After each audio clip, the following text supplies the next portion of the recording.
Assalamualaikum warahmatullahi wabarakatuh. Kita dimudahkan oleh Allah Subhanahu wa taala untuk kembali duduk bersama di Masjid Al-Ikhlas Dukuh Bima dalam sebuah kajian rutin setiap Ahad pagi ba'da subuh pekan kedua membaca kitab Taisir Al-Karimir Rahman fi Tafsir Al-Kalamil Mannan atau yang disebut dengan Tafsir As-Sa'di pada juz yang ke-30. Salawat dan salam semoga selalu Allah berikan kepada Nabi kita Muhammad sallallahu alaihi wa ala alihi wasallam, pada keluarga beliau, para sahabat, serta orang-orang yang mengikuti beliau sampai hari kiamat kelak.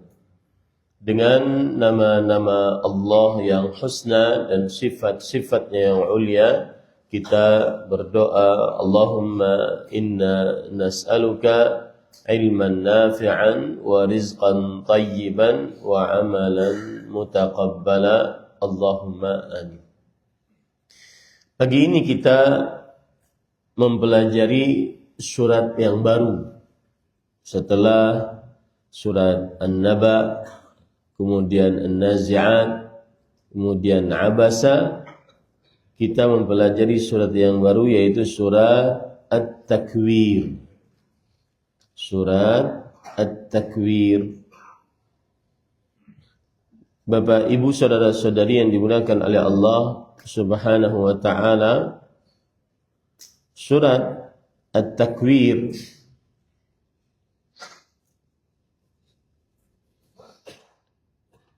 para ulama mengatakan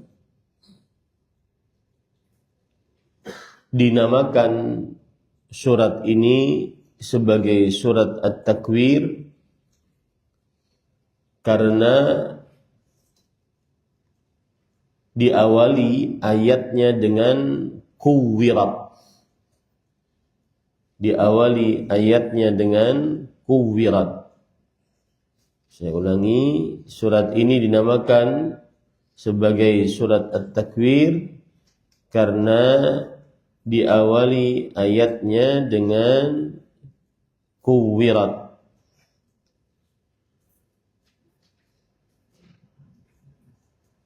Yaitu matahari digulung oleh Allah Subhanahu wa taala. Yaitu matahari digulung oleh Allah Subhanahu wa taala.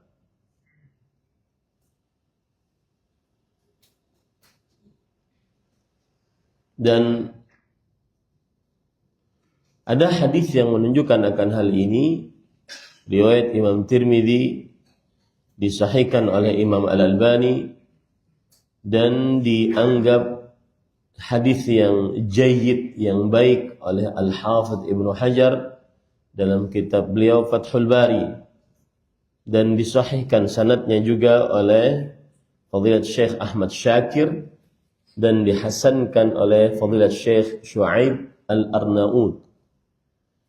Hadisnya berbunyi, An Ibni Umar radhiyallahu anhuma qala Rasulullah sallallahu alaihi wasallam, man sarrahu an yanzura ila yaumil qiyamah ka'annahu ra'yu 'ainin falyaqra idza asy-syamsu kuwirat wa idza as-samaa'u fatarat wa idza as-samaa'u syaqqat.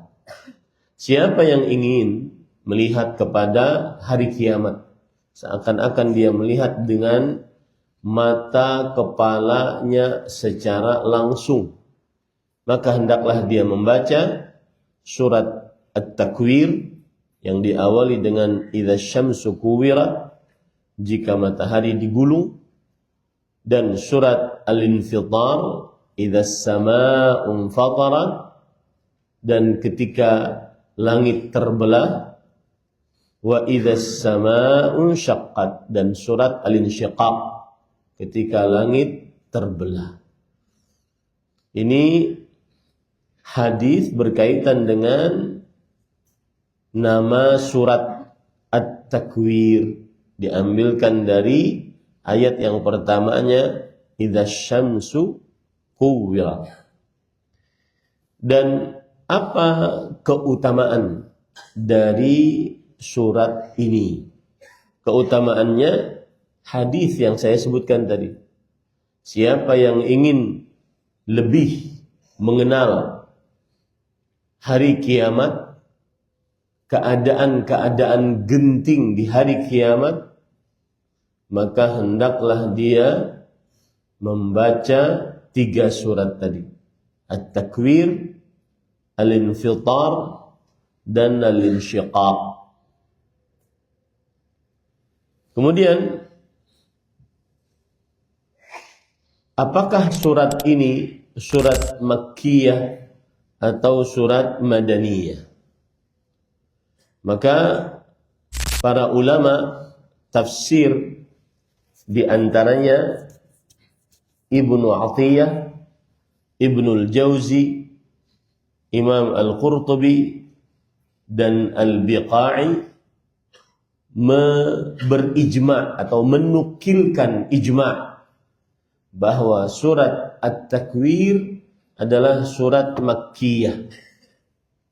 Surat At-Takwir adalah surat Makkiyah. Apa itu surat Makkiyah?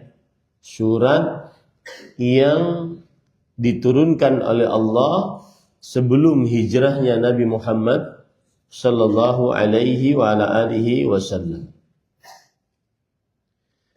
Lalu apa hal yang terpenting dari kandungan surat At-Takwir? Apa hal yang terpenting dari kandungan surat At-Takwir? Disebutkan oleh Al-Fairuz Abadi dalam kitab Basair Dzawit Tamyiz bahwa kandungan surat At-Takwir yang paling terpenting adalah bayanu ahwalil qiyamah wa ahwaliha. Penjelasan tentang keadaan-keadaan genting saat hari kiamat. Keadaan-keadaan genting saat hari kiamat. Yang kedua, penegasan bahwa Al-Quran diturunkan dari sisi Allah, bukan dari perkataan manusia. Jibril alaihi salam hanya membawa kalamullah Al-Quran, disampaikan kepada Nabi Muhammad sallallahu alaihi wa ala alihi wasallam. Kemudian yang ketiga, penjelasan bahwa Al-Quran sumber petunjuk bagi siapa yang ingin mendapatkan petunjuk. Yang keempat, bahwa kehendak makhluk di bawah kehendak Allah Subhanahu wa taala. Kehendak makhluk di bawah kehendak Allah Subhanahu wa taala. Nah, itu adalah pendahuluan atau penjelasan pendahuluan dari tafsir surat At-Takwir. Saya ulangi penjelasannya. Nama surat namanya adalah At-Takwir, dan nama ini diambilkan dari ayat yang pertama dalam surat ini. Idza syamsu kuwirat, jika matahari digulung. Kemudian yang kedua, keutamaan surat ini. Apa saja keutamaan surat ini? Jawabannya adalah sebagaimana hadis yang saya sebutkan tadi. Siapa yang ingin lebih mengenal, lebih mengetahui tentang hari kiamat, hendaklah dia membaca 3 surat ini. Surat apa tadi? At-Takwir, Al-Infitar, Al-Insyiqaq. Idzas syamsu kuwirat wa idzas samaa'u fatarat wa idzas samaa'u syaqqat. Kemudian yang ketiga, surat ini adalah surat Makkiyah dengan ijma' para ulama. Yang menukilkan ijma' Ibnu Athiyah, Al-Qurtubi, Ibnu Al-Jauzi, Al-Biqai. Kemudian yang selanjutnya, isi kandungan surat At-Takwir, penjelasan tentang keadaan-keadaan yang sangat genting pada hari kiamat. Kemudian penjelasan tentang bahwa Al-Quran benar-benar turun dari sisi Allah, bukan perkataan manusia atau perkataan makhluk dari malaikat. Yang ketiga, Al-Quran adalah sumber petunjuk bagi siapa yang ingin mendapatkan petunjuk. Maka pelajarilah Al-Quran, terutama surat At-Takwir. Yang keempat, perkara yang berkaitan dengan perbuatan hamba. Bahwa hamba mempunyai masyiah. Saya mempunyai kehendak untuk mengangkat gelas ini. Tetapi kehendak saya tidak akan bisa terlaksana, tercipta tanpa kuasa dari Allah, tanpa kehendak dari Allah. Dan itu yang akan kita bahas nanti insyaallah ta'ala lebih dalam lagi. Baik, kita baca apa yang disebutkan oleh penulis rahimahullahu ta'ala. Nah, penulis berkata, tafsir surat At-Takwir wahia Makkiyah. Tafsir surat At-Takwir dan dia adalah surat Makkiyah. Sebagaimana sudah kita sebutkan tadi. Bismillahirrahmanirrahim. Dengan nama Allah yang Maha Pengasih lagi Maha Penyayang. Dan Bismillahirrahmanirrahim adalah ayat di awal setiap surat kecuali surat Taubat. Dan dia ayat tersendiri, bukan ayat yang pertama. Saya ulangi. Bismillahirrahmanirrahim adalah ayat di awal setiap surat kecuali surat At-Taubah. Dan dia ayat tersendiri, bukan ayat pertama dari surat tersebut. Sampai surat Al-Fatihah demikian juga. Surat Al-Fatihah adalah pendapat yang saya lebih condong kepadanya daripada pendapat para ulama. Bismillahirrahmanirrahim bukan ayat pertama dari surat Al-Fatihah. Tetapi dia adalah awal atau ayat di awal setiap surat sebagai ayat yang tersendiri, bukan dari bagian Al-Fatihah atau surat-surat lainnya. Dalilnya adalah, ini sudah kita bahas sebenarnya pada surah Al-Fatihah. Dalilnya adalah Rasulullah sallallahu alaihi wasallam bersabda, Allah berfirman, qasamtus salata baini wa baina 'abdi nisfain. Aku membagi as-salat. As-salat di sini adalah surat Al-Fatihah. Antara aku, yaitu Allah, dengan hambaku menjadi dua bagian, setengah untuk hambaku, setengah untukku. Fa idza qala 'abdi, kalau hambaku mengucapkan alhamdulillahi rabbil alamin. Kalau hambaku mengucapkan alhamdulillahi rabbil alamin, hamidani 'abdi, maka berarti hambaku telah memujiku.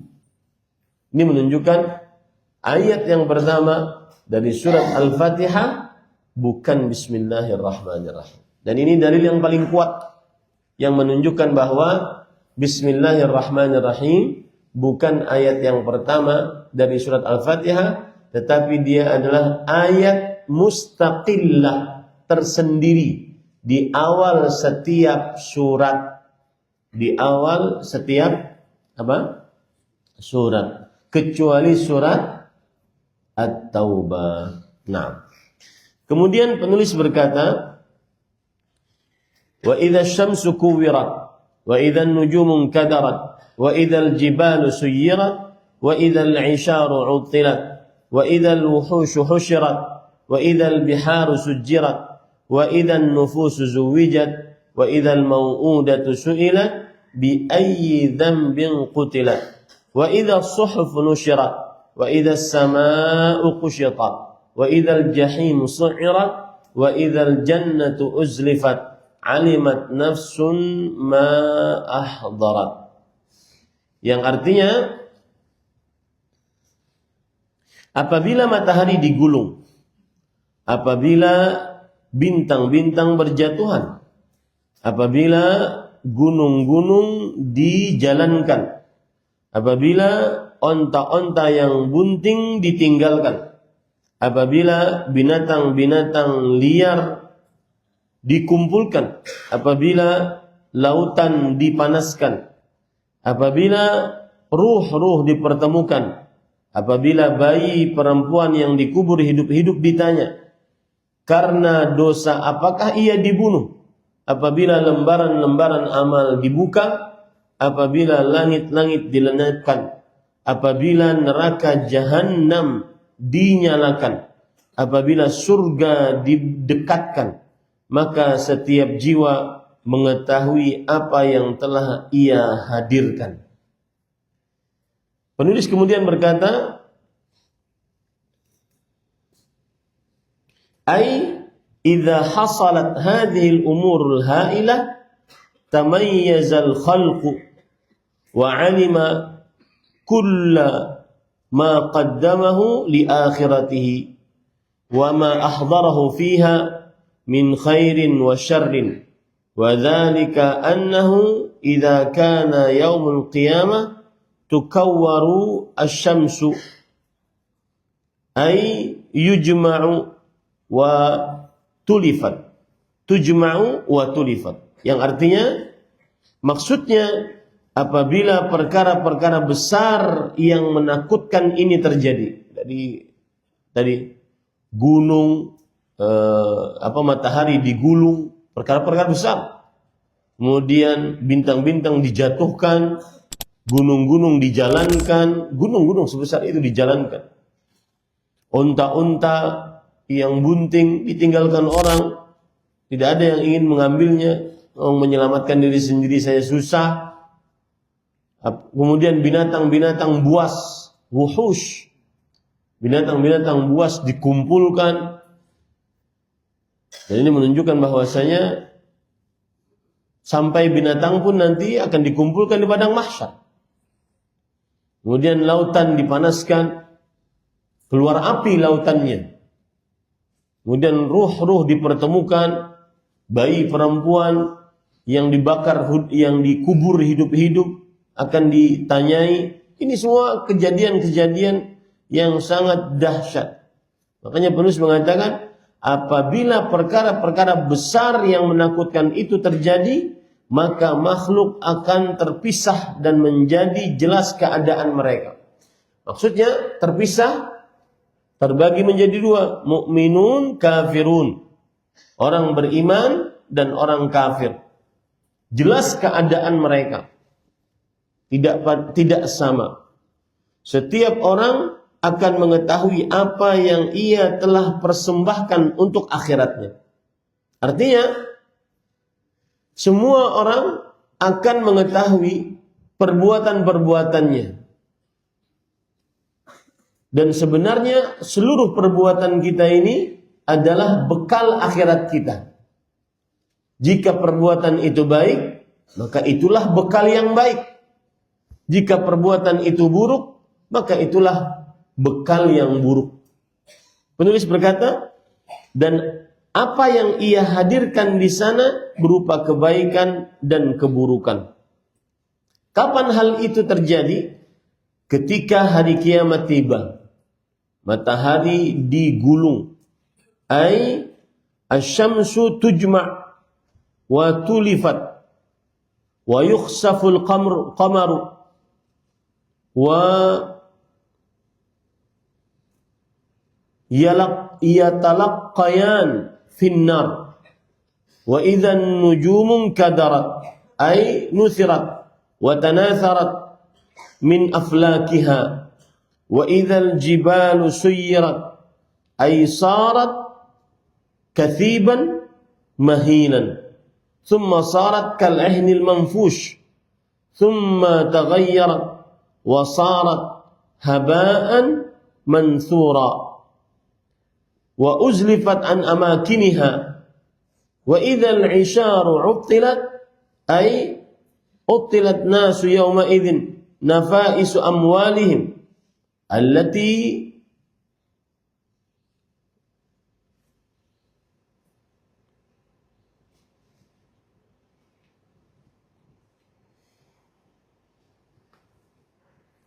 attalan nasu yawma idzin nafaisa amwalihim allati kanu yahtammuna laha wa yura'unaha fi jami'il awqat faja'ahum ma yudhiluhum anha fanabbaha bil 'ishari wa hiya an-nuq allati tatba'uha awladuha wa hiya anfasu amwalil 'arab idh jaka 'indahum ala ma huwa fi ma'naha min kulli nafis.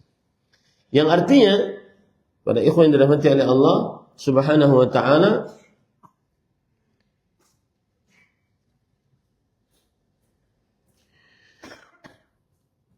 maksud firman Allah tentang matahari yaitu matahari dikumpulkan dan digulung.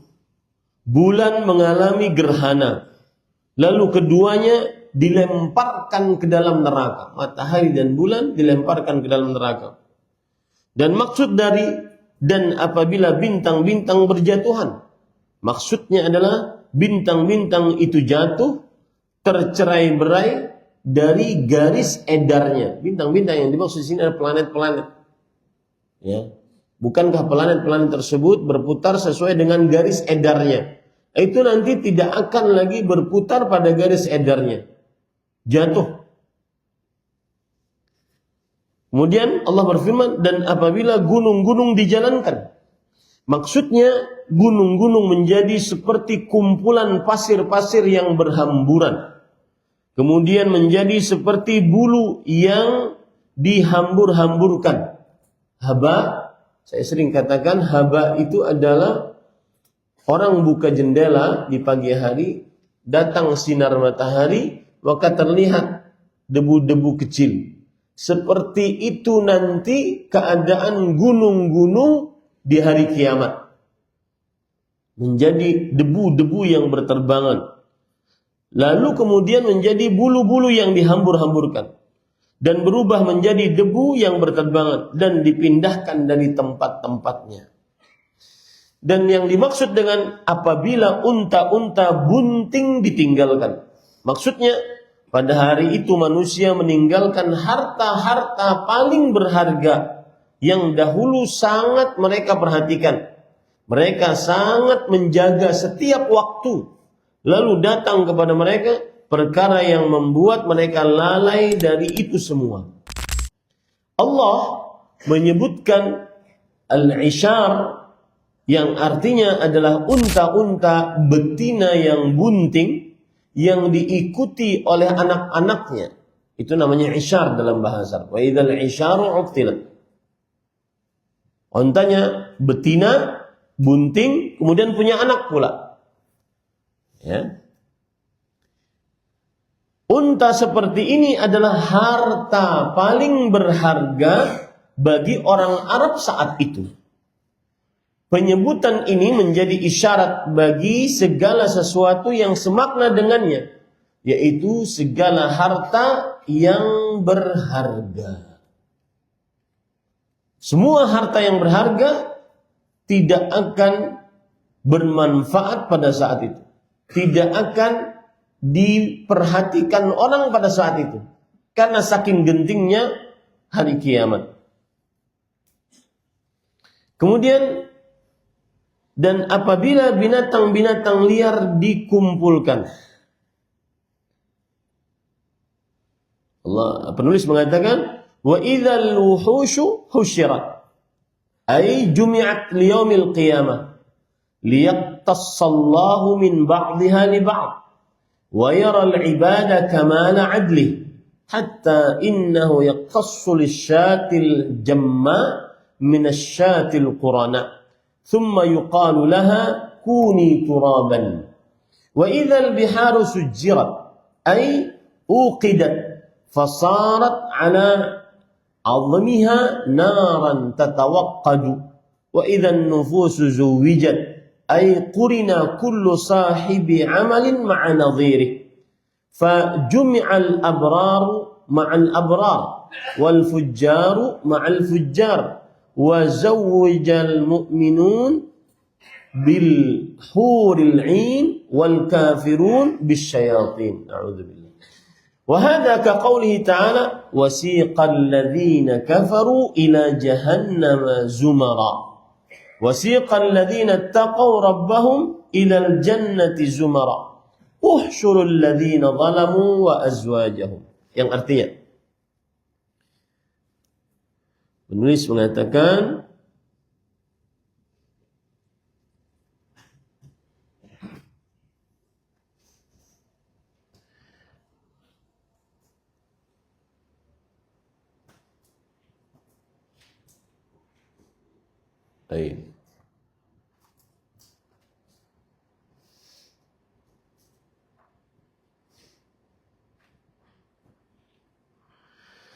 dan apabila binatang-binatang liar, yaitu buas, dikumpulkan. Maksudnya, binatang-binatang liar dan buas tersebut dikumpulkan pada hari kiamat agar Allah membalas kezaliman sebagian binatang terhadap binatang yang lain. Ya, kan ada perburuan tuh. Misalkan macan memburu apa. Kemudian ada yang lain. Allah akan membalas qisas itu. Kezaliman sebagian binatang terhadap binatang yang lain.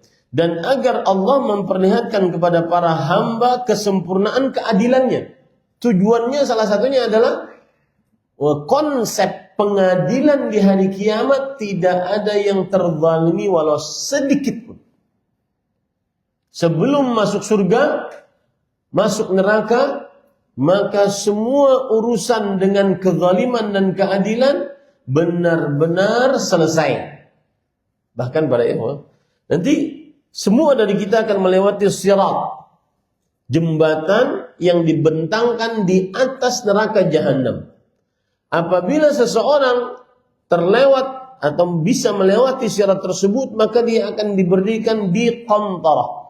Qantarah adalah sebuah jembatan kecil yang mana kalau dia penghuni surga, maka tidak bisa dia masuk ke dalam surga kecuali dalam hadis disebutkan hatta hudzibu wa nuqu, sampai dia benar-benar dibersihkan, disucikan, tidak ada kezaliman sedikit pun.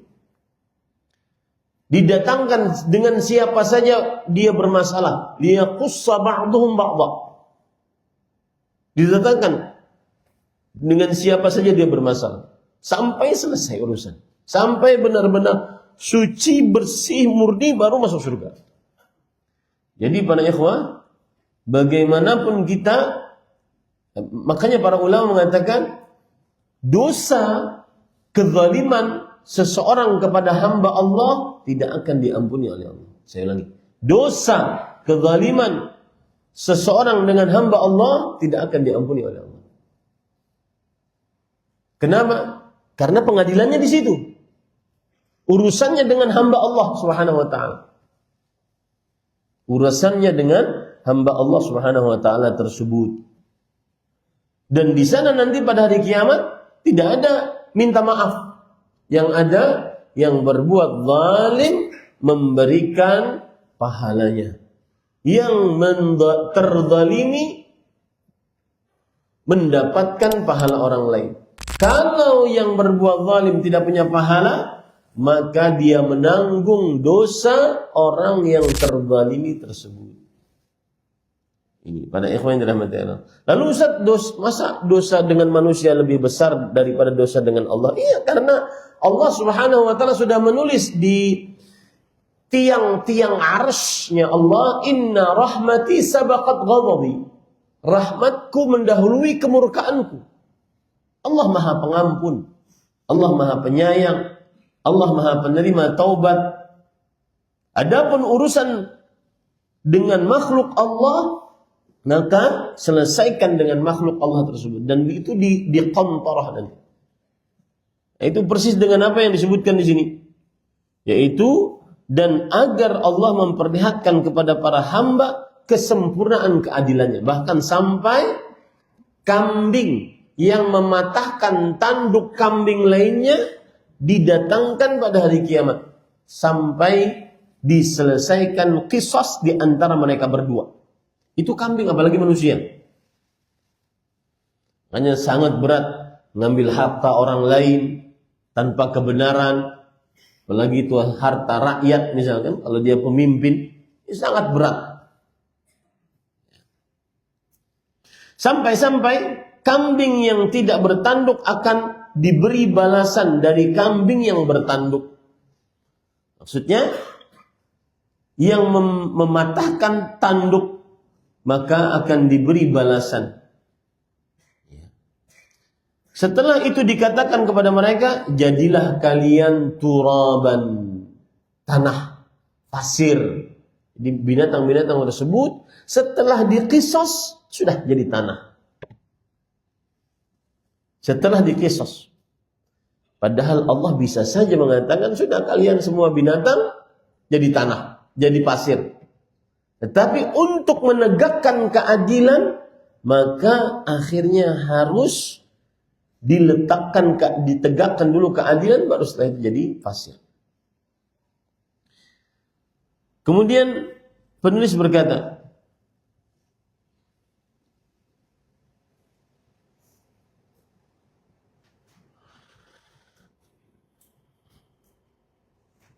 ini menarik para ikhwan yang dirahmati oleh Allah Subhanahu wa taala, perhatikan.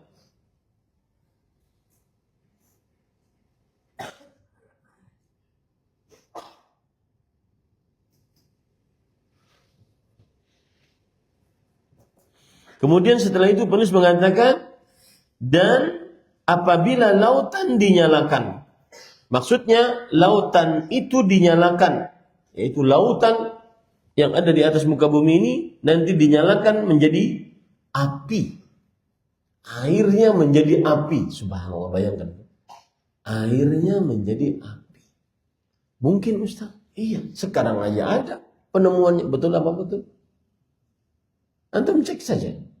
Air dan mengeluarkan api. Sehingga meskipun sangat besar, ia menjadi api yang menyala-nyala. Lautan menjadi api. Subhanallah. Benar kata Rasulullah, syayyabatni Hudun wa akhwatuh. Membuat aku beruban surat Hud dan teman-temannya. Karena di dalamnya terdapat pembicaraan tentang hari kiamat. Dan apabila jiwa-jiwa dipasangkan, nah ini menarik. Maksudnya, setiap pemilik amal akan dipasangkan dengan yang semisal dengannya.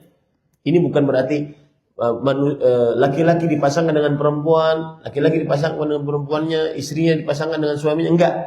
Tetapi setiap orang akan dikumpulkan dengan sama dalam sifatnya. Orang-orang yang baik dikumpulkan bersama orang-orang yang baik. Orang-orang yang durhaka dikumpulkan bersama orang yang durhaka. Orang-orang beriman dikumpulkan dengan bidadari yang bermata indah. Orang-orang kafir dikumpulkan dengan para syaitan. Makanya Rasulullah SAW bersabda, al-mar'u ma'a man ahab. Seseorang akan bersama yang dia cintai. Ketika seseorang mencintai orang lain, maka dia akan dikumpulkan dengan orang tersebut. Dan apabila seseorang mencintai orang lain, biasanya dia akan menyerupakan dirinya dengan orang yang dicintai tersebut. Makanya ada perkataan Imam Syafi'i rahimahullah, tashabbahu bil kirami fa inna tashabbuha bil kirami falahu. Serupakanlah dirimu dengan orang-orang mulia, para nabi, para rasul, orang saleh, orang ahli jihad, orang-orang yang siddiqin, jujur. Serupakanlah dirimu dengan orang-orang mulia. Sesungguhnya menyerupakan diri dengan orang-orang mulia adalah keberuntungan di hari kiamat. Karena nanti Allah berfirman, wa idzal 'isharu 'uttilat wa idzal biharu sujjirat wa idzan nufusu zuwijat. Jika jiwa-jiwa dikumpulkan. Apa maksudnya?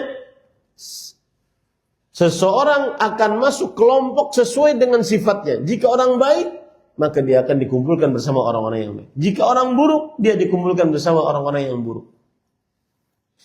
Kemudian penulis mengatakan, hal ini sebagaimana firman Allah Subhanahu wa taala yang artinya, dan orang-orang kafir digiring ke neraka Jahannam secara berkelompok-kelompok. Ini maksudnya. Jadi dikelompokkan dulu mereka, baru digiring ke dalam neraka. Dan orang-orang yang bertakwa kepada Rabb mereka digiring ke surga secara berkelompok-kelompok. Kumpulkanlah orang-orang yang zalim beserta pasangan-pasangan mereka. Ini para ikhwah yang dirahmati oleh Allah Subhanahu wa taala. Kemudian penulis berkata, wa idzal mau'udatu su'ilat wa hiya allati kanat al-jahiliyatul jahla taf'aluhu min dafnil banati wa hannil ahya wa hunna ahya'an min ghairi sababin illa khashyatal faqr fatus'al bi ayyi dhanbin qutilat wa min al-ma'lum annaha laysa laha dhanbun walakin hadha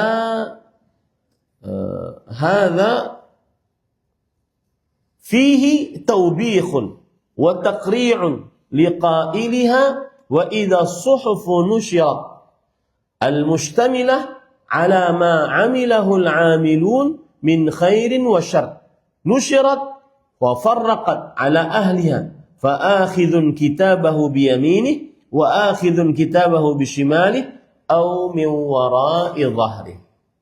Yang artinya penulis mengatakan, dan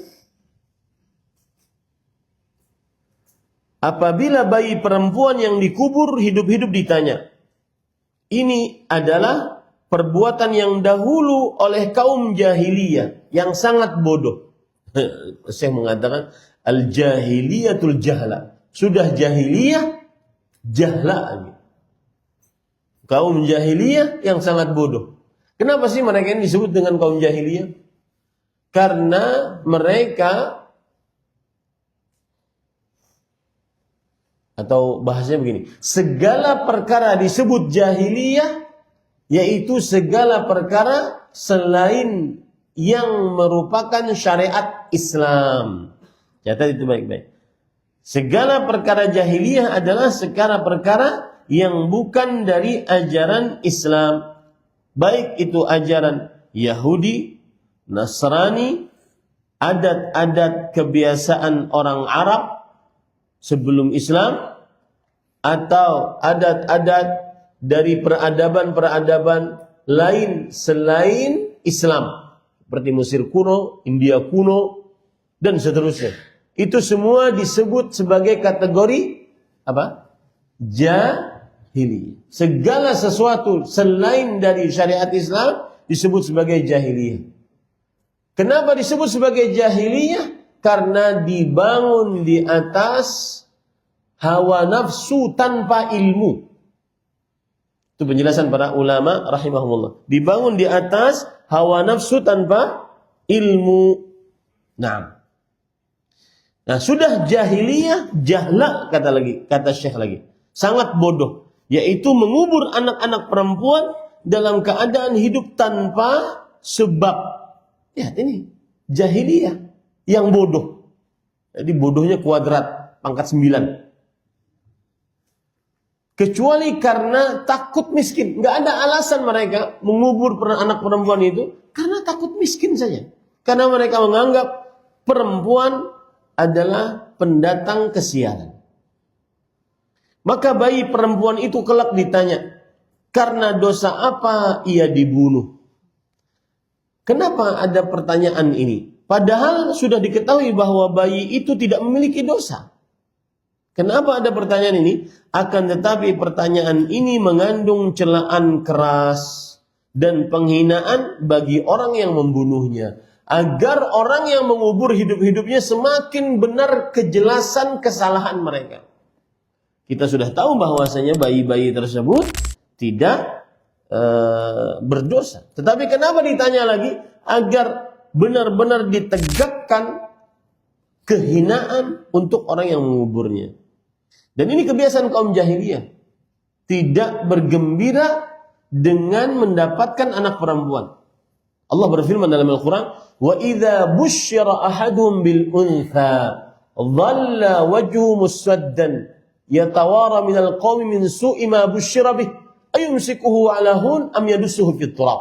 Jika salah seorang di antara mereka diberikan kabar gembira, dikabarkan tentang dia mendapatkan anak perempuan, wajahnya memerah, marah, malu, dia sembunyi dari manusia.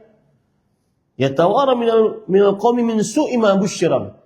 Disebabkan kabar gembira kabar tersebut, dia malu di hadapan orang-orang. Kemudian dia berpikir, apakah saya biarkan hidup ataukah saya kubur hidup-hidup anak perempuan tersebut. Dan ini kebiasaan jahiliyah. Maka Islam menggagalkan atau menolak keyakinan itu. Apabila kita mendapatkan anak perempuan, maka bergembiralah. Bahkan anak perempuan salah satu benteng untuk orang tuanya dari api nerakanya Allah Subhanahu wa taala. Suatu saat saya di majlis di rumah seorang syekh kami. Kemudian waktu itu juga ada kawan-kawan lain. Kemudian syekh bertanya, "Kaifa auladukum?" Bagaimana anak-anak laki-laki kalian? Kata teman saya ini yang tidak bisa bahasa Arab. Dia mengatakan, saya enggak punya anak laki-laki, Syekh. Anak saya 4 perempuan semua. Maka Syekh mengatakan, saya punya cerita. Dan cerita ini dari orang yang langsung mengisah terjadi pada dirinya. Bahwa dia memiliki anak perempuan 5. Anak perempuan 5. Kemudian dia bilang kepada istrinya, mudah-mudahan yang ke-6 adalah laki-laki. Hamillah istrinya yang ke-6. Kemudian ternyata yang keluar dilahirkan adalah tetap anak perempuan. Kemudian sang suami mengatakan, kalau begitu nanti jika kamu hamil lagi harus anak laki-laki. Kalau tidak, saya akan mencari lahan cocok tanam yang lain supaya dapat anak perempuan. Akhirnya hamil yang ke-7 anaknya. Ketika hamil yang ke-7 tersebut, sang suami tidur bermimpi. Bermimpi terjadinya hari kiamat, lalu kemudian dia dihisab dan dinyatakan sebagai penghuni neraka. Ketika mau masuk ke dalam pintu neraka yang pertama, maka anak perempuan pertamanya menjadi hijab penghalang bagi bapaknya untuk masuk ke dalam pintu neraka yang pertama. Yang kedua, anak perempuan yang kedua menjadi hijabnya. Yang ketiga, pintu yang ketiga, anak perempuan yang ketiga menjadi hijabnya. Yang keempat, pintu yang keempat, anak perempuan yang keempat menjadi hijabnya. Yang kelima, yang keenam. Dia ingat istrinya sekarang hamil yang ke-7. Kemudian dia terbangun. Kemudian dia mengatakan kepada istrinya, wahai istriku, ini hamil wajib anak perempuan. Istrinya bingung, kemarin ingin anak laki-laki. Ya. Kemudian ketika sang istri melahirkan, ternyata anak laki-laki. Dia mengatakan apa? Inna lillahi wa inna ilaihi raji'un.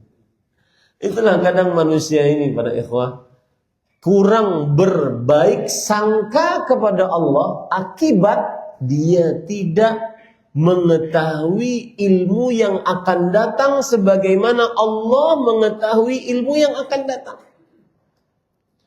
Makanya banyak orang yang putus asa karena dia tidak tahu apa yang akan terjadi besok hari, bahkan sejam kemudian, bahkan 5 menit kemudian, bahkan 1 menit kemudian. Lihat hadis Rasul. Ajiba Rabbuna min qunuti ibadi wa qurbi farajih.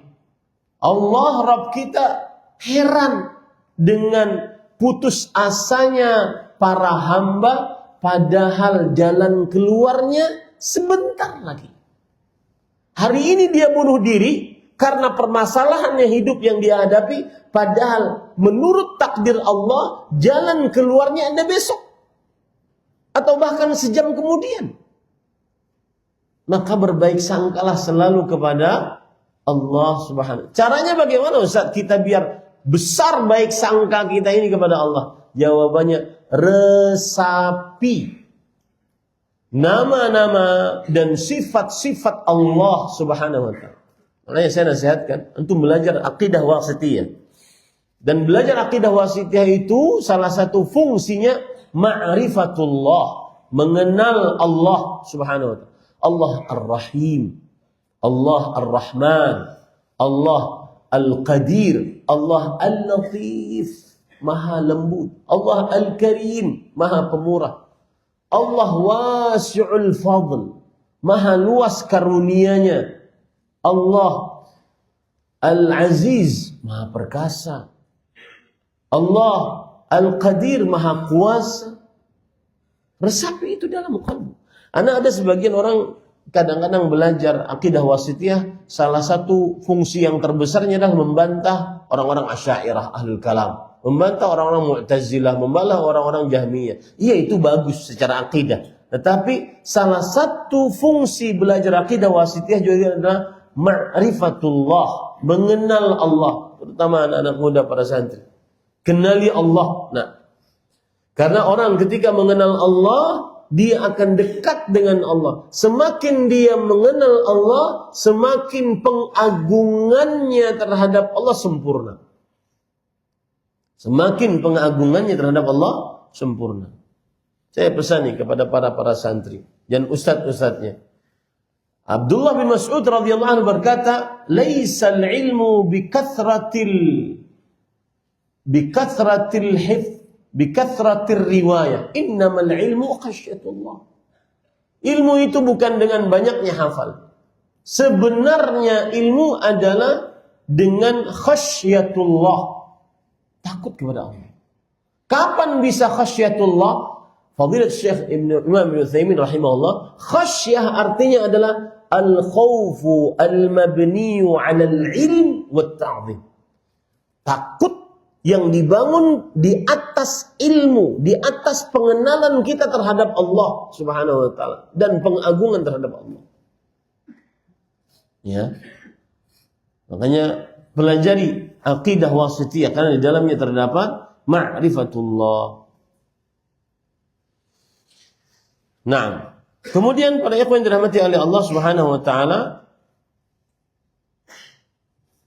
akan tetapi pertanyaan ini mengandung cobaan, celaan keras dan penghinaan bagi orang-orang yang membunuhnya. Kemudian lanjutnya, dan apabila lembaran-lembaran catatan amal dibuka, yaitu lembaran-lembaran yang berisi amal para hamba, baik berupa kebaikan maupun keburukan. Lembaran itu dibuka dan dibagikan kepada pemiliknya. Ada yang mengambil kitabnya dengan tangan kanan, ada yang mengambil kitabnya dengan tangan kiri, atau dari belakang punggungnya. Para ikhwan yang dirahmati oleh Allah, saya teringat penjelasan Syekh Abdul Razak bin Abdul Muhsin. Baru-baru beliau ditanya, karena beliau ulama yang masih hidup di zaman yang ada media sosial. smartphone. Kemudian maka otomatis beliau ditanya tentang keadaan manusia di zaman ini. Wahai Syekh, bagaimana kita bermuamalah dengan media sosial? Jawabannya ada 3 beliau sebutkan. Yang pertama, kata beliau, perhatikan baik-baik, yakini baik-baik. Semua yang engkau interaksi dengan media sosial, maka itu dicatat sebagai amalanmu di dalam buku catatan amal. Apa saja yang kita interaksi dengannya. Kita searching sesuatu, itu tercatat. Kita scroll sesuatu, itu tercatat. Kita melihat sesuatu, itu tercatat. Kita mendengar sesuatu, itu tercatat. Kita komentar sesuatu, itu tercatat. Beberapa hari ini, dari mulai awal bulan lalu mungkin, saya live di salah satu platform media sosial yang baru, yang demi untuk lebih tersebarnya dakwah, karena saya lihat platform media sosial yang ini lebih banyak yang mengikutinya. Ini subhanallah. Karena platform media sosial yang ini, yang komentar itu terlihat gitu. Sebenarnya bisa disetting. Tapi kadang seperti ini, sekarang saya lupa untuk men-setting agar ditutup kolom komentar. Kadang kan terlihat nih, yang komentar. Sambil ceramah terlihat dia. Secara tidak sengaja. Terlihat. Ada yang komentar, saya pas lagi baca ayat, dia katakan, sesat kamu. Itu nanti dia bagaimana berhadapan di hadapan Allah, yang mana Rasul SAW mengatakan, "Ma minkum min ahad." Tidak ada seorang pun di antara kalian kecuali nanti dia akan berhadapan dengan Allah langsung. Laisa bainahu wa bainallahi tarjuman. Tidak ada antara dia dengan Allah penerjemah. Langsung ditanyai oleh Allah. Bagaimana kelak dia berhadapan dengan Allah, orang saat ngajar membacakan ayat kemudian dia katakan sesat. Ada yang lagi lebih parah lagi. La'natullah alaik. Semoga Allah melaknatmu. Coba. Saat baca Quran, saat baca hadis. Ini yang saya maksud adalah semua komentar kita masuk ke dalam buku catatan amal kita. Itu poin pertama. Berinteraksi dengan media sosial. Makanya saya sering katakan yang umurnya tua. 50 ke 60 atau super tua 60 ke 80 sudah cukupkan Anda. Mendingan tinggalkan. Tahu berita, nggak tahu berita, khafif min umuri dunia. Ringankan perkara-perkara dunia. Udah banyakin tinggalin banyak. Perbaiki hubunganmu dengan Allah Subhanahu wa taala. Sebagaimana perkataan Maimun bin Mihran rahimahullah. Beliau melihat kepada orang-orang yang tua. Kemudian beliau berkata, Maimun bin Mihran ini seorang tabi'i. Ya ma'syar syuyukh. Wahai para orang tua. Ma yuntawar. Idza kana az-zar'u ibyadda. Apa yang ditunggu kalau seandainya sebuah tanaman, tumbuhan, kalau sudah menguning. Maka orang-orang tua tersebut mengatakan al-hasad. Yang ditunggu kalau sudah demikian adalah kematiannya. Kalau sudah menguning, kalau sudah memutih, kematiannya saja. Taib. Kemudian Maimun bin Mihran melihat kepada para pemuda. Perhatikan. Ya ma'syar syabab, innal afah qad tadkhuluhu az-zara' qabla an yustahsad. Tapi ingat wahai para pemuda, kadang-kadang hama, penyakit bisa masuk ke dalam sebuah tumbuhan atau tanaman sebelum dia tua. Apa maksudnya, Pak? Para pemuda pun terkadang, dan ini yang banyak terjadi, bisa mati sebelum tua. Maka hati-hati semuanya. Ya, hati-hati semuanya. Ini para ikhwan yang dirahmati oleh Allah, semua itu akan dicatat oleh Allah. Itu cara berinteraksi kita. Harus kita yakini betul dalam benak kita, perasaan kita, keimanan kita, ini adalah buku catatan amal saya. Semakin antum banyak buka platform media sosial, akun di satu, misalkan di Facebook, dia orangnya satu, punya akun 10, itu semua menjadi buku catatan amalnya. Ya, itu kiat pertama berinteraksi dengan media sosial. Yang kedua, harus ditanamkan dalam benak kita, medsosmu digunakan untuk ta'awun 'alal birri wat taqwa. Saling tolong menolong dalam kebaikan dan ketakwaan. Tadi saya ingin mengingatkan, makanya orang-orang tua sudahlah khafif umurul dunia. Ringankan perkara dunia. Kita tahu nggak tahu juga nggak terlalu penting. Yang penting bagi kita sekarang persiapan untuk berkumpul dengan kawan-kawan kita yang sudah mendahuluinya. Seperti kejadian hari Jumat. Ustaz sepuh kita, Ustaz Aunur Rafiq rahimahullah meninggal. Sedih kita. Tapi itu kalau saya pribadi motivasi. Motivasi harus beramal, harus meninggalkan jejak kebaikan dimanapun kita ada. Harus menjadi berkah bagi orang lain dimanapun kita berada.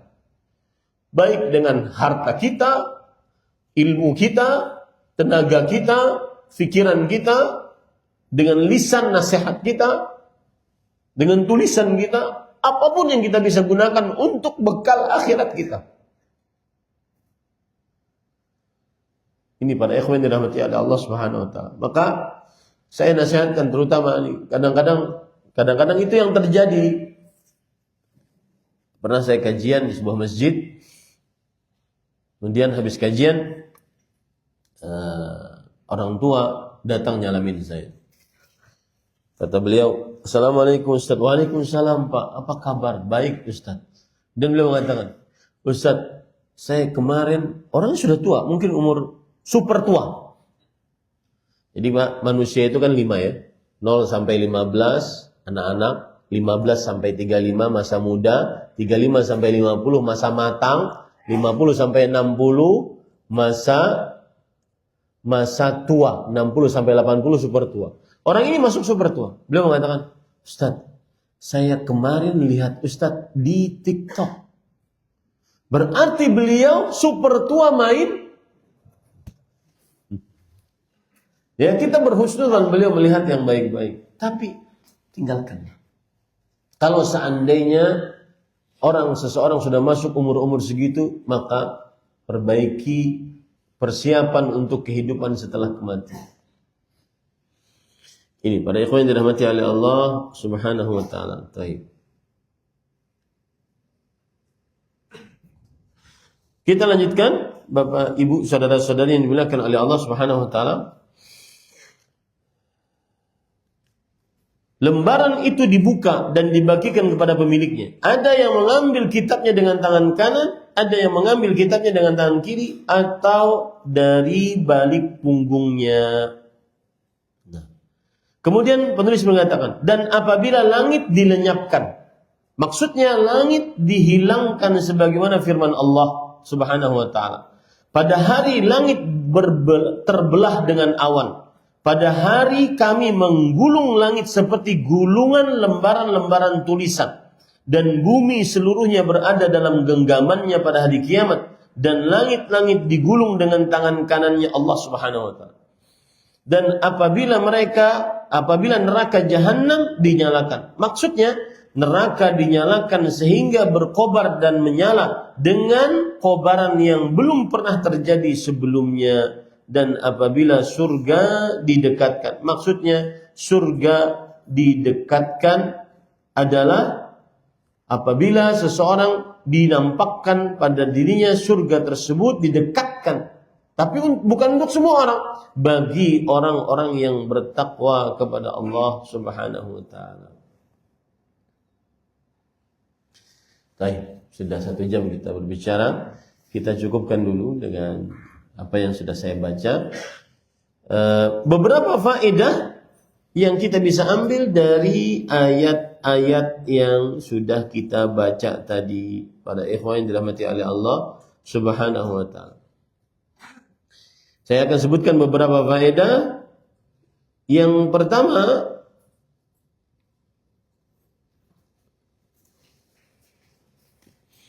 di dalam ayat-ayat yang sudah kita baca tadi, i'lamun bi kharabi 'alamil mulk wasyahadah tazhidan fi kulli ma yajurruhu ilaih wa hassan amil mubalat wal ibti'ad min at-ta'alluq bi syai'in min asbabih.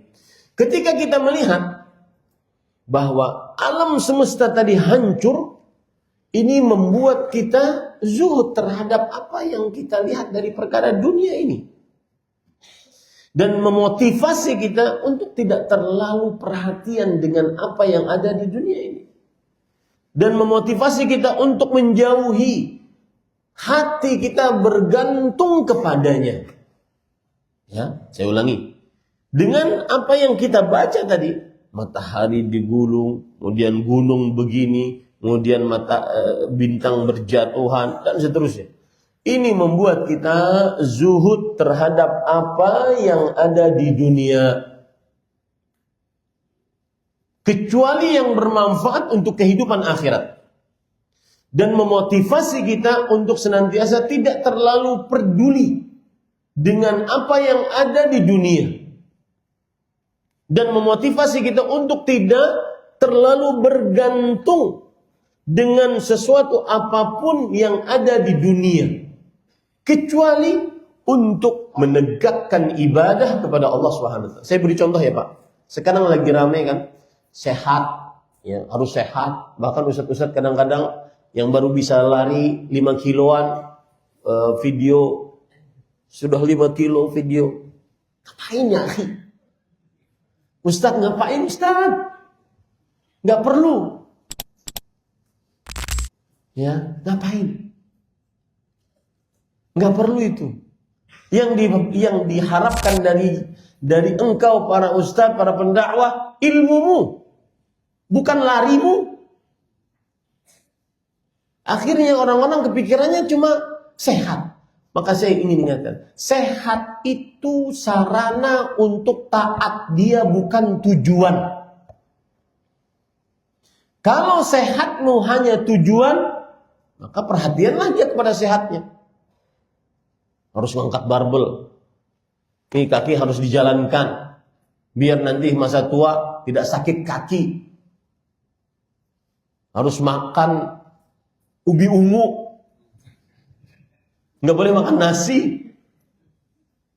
Terlalu sibuk dengan memikirkan begitu saja. Seakan-akan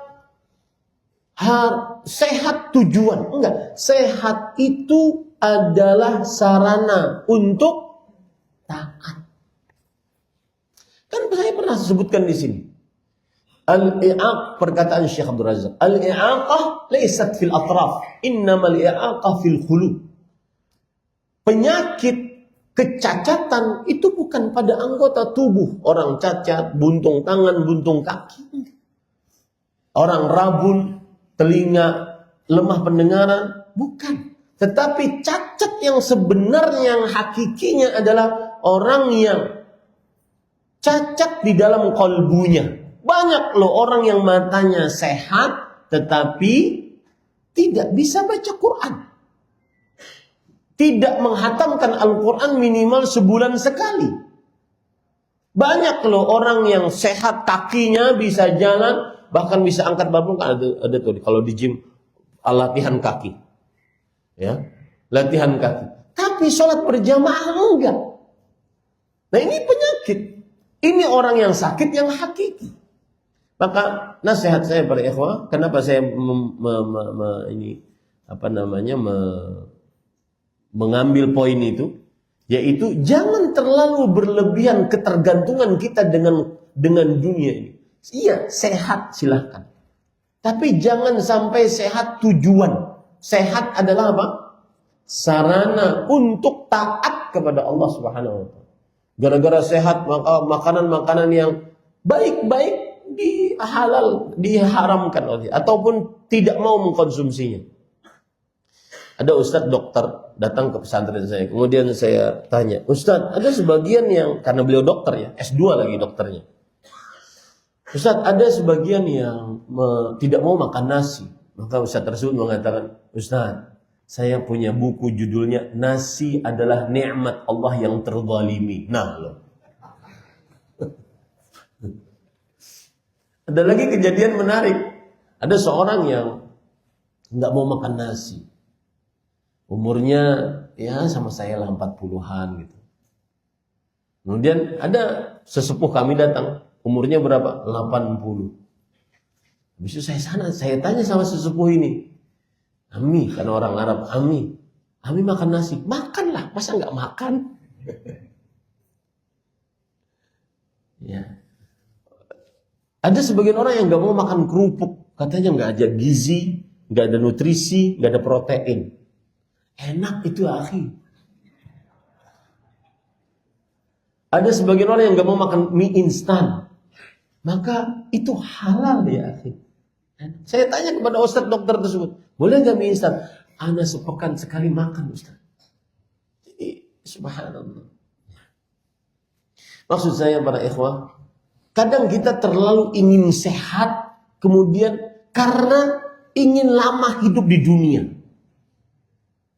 Padahal sehat adalah sarana untuk taat. Itu pelajaran. Kemudian selanjutnya para ikhwan yang dirahmati oleh Allah, pelajaran yang kedua, hadhil awsaf allati wasafa Allah biha yaumal qiyamah min al awsaf allati tanza'iju lahal qulub wa tashtaddu min ajliha al qurub wa tarta'idu al fara'id wa ta'ummu al makhawif wa tahuthu ulil albab lil isti'dad li dhalika al yawm wa tazjuruhum an kulli ma yujibul lawm. Artinya apa? Kejadian-kejadian genting tadi seharusnya masuk ke dalam kalbu kita, membuat kita takut dan akhirnya mengajak kita untuk persiapan menghadapi hari itu. Itu faedah. Kejadian-kejadian genting tadi membuat kita akhirnya persiapan untuk menghadapi hari itu. Apa nih persiapanmu? Ya, seperti firman Allah Subhanahu wa taala, ya ayyuhalladzina amanu ittaqullaha wal tanzur nafsun ma qaddamat lighad. Wahai orang beriman, bertakwalah kepada Allah dan perhatikan dirimu, apa yang kamu siapkan untuk besok hari, untuk keadaan genting tadi. Persiapanmu gimana? Itu yang seharusnya ada dalam kalbu kita saat membaca ayat-ayat seperti itu. Kemudian faedah yang ketiga, ketika kita baca wa idzan nufusu zuwijat, jika jiwa-jiwa dikumpulkan sesamanya, targhibun fil a'malis salihah wal qurana'is salihin li alla yuzawwaja bima yasu'u. Ini adalah motivasi untuk beramal saleh, motivasi untuk mencari kawan orang saleh, agar tidak dikumpulkan kelak dengan orang-orang buruk. Itu pelajaran yang ketiga. Pelajaran yang keempat, terakhir, yaitu wa idzal mau'udatu su'ilat bi ayyi dzambin qutilat. Yu'khadhu min su'alil mau'udah tahrimu dhulm li kulli ahad wa kafful yadi wal lisan an kulli insan. Artinya, ketika bayi yang dibunuh dikubur hidup-hidup itu ditanya, ini memberikan peringatan kepada kita bahwa hati-hati berbuat zalim kepada siapapun. Saya sudah menekankan tadi, kezaliman seorang hamba kepada Allah, kepada makhluk Allah, tidak ada urusannya dengan Allah. Urusannya dengan siapa? Makhluk Allah tersebut. Makanya harus minta halal di dunia. Sebelum nanti di akhirat tidak ada pemaafan. Man kanat indahu madlamah li akhi falyatahallal minhu al-yawm qabla an la yakuna dinar wala dirham. Siapa yang mempunyai kezaliman terhadap saudaranya, baik dalam harta, kehormatan atau apapun, minta halallah hari ini sekarang di dunia. Sebelum nanti di akhirat tidak ada pemaafan. Tidak ada bayar. Bayarnya hanya dengan pahala. Yang berbuat zalim, bayar dengan pahala. yang terzalimi jika habis pahala yang berbuat zalim tersebut, dia akan transfer dosa kepada orang yang menzalimi. Ini yang bisa disampaikan, kita cukupkan dengan kafaratul majlis. Subhanakallah bihamdik, asyhadu an la ilaha illa anta astaghfiruka wa atubu ilaik. Wa sallallahu nabiyana Muhammad walhamdulillahirabbil alamin. Wassalamualaikum warahmatullahi wabarakatuh.